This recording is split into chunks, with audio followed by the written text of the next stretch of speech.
Praise lord. అందరూ బాగున్నారా? ప్రియులారా, ఈరోజు ఒక ప్రాముఖ్యమైన విషయంతో మీ ముందుకు వచ్చాను. అదేంటంటే దీనికి ఒక టైటిల్ పెడుతున్నాను, ఇది పునరుత్థాన రహస్యం. అయితే ఈ రహస్యం అనేటువంటిది బైబిల్ చరిత్రలోనే ఉందా? లేదు.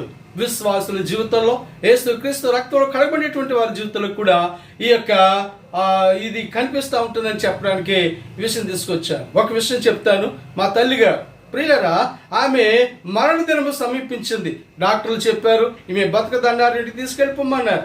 అయితే ఆమెను తీసుకొచ్చిన తర్వాత ఇంటికాడే ఉన్నారు. ఇంటికాడే ఉంటే ఆమె ఏం చేస్తున్నారు అని అంటే దేవుని స్తుతిస్తూ ప్రార్థిస్తూ ఆవిడ ఎంతో సంతోషంగా ఉన్నట్లుగా వారు సాక్ష్యం చెప్పారు. అయితే నాకు కౌరు తెలిసిన తర్వాత నేను వెళ్ళిన తర్వాత ఆమె కొరకు నేను ప్రార్థన చేస్తాను.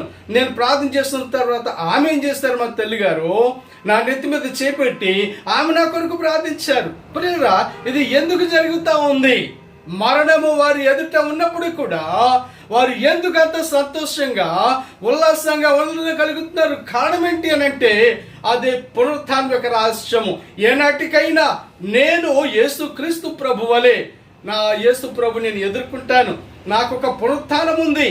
క్షయమని శరీరము అక్షతను ధరించుకుని వెళ్ళవలసినటువంటి ఆవశ్యకత ఉందని ఆమె సత్యాన్ని గుర్తించారు. ప్రియుల, మరొక విషయాన్ని చెప్తాను. కర్ణాటకలో మరి ప్రసంగయ్య గారు అనేటువంటి మరి ఆ హెవెన్లీ వాయిస్ యొక్క నిర్వాహకులు, వారి యొక్క సంఘ సభ్యులు, ప్రియులరా, వారు ఎలిజా ప్రేయర్ మినిస్ట్రీలో ఉన్నటువంటి సంఘ సభ్యులలో ఆ సంఘానికి తలమాలికగా ఉన్నటువంటి ఆ సహోదరి ప్రార్థన చేసుకుంటూనే ప్రియులరా ఆమె దేవునిలోనికి లీనమైపోయింది. అంటే ఆమె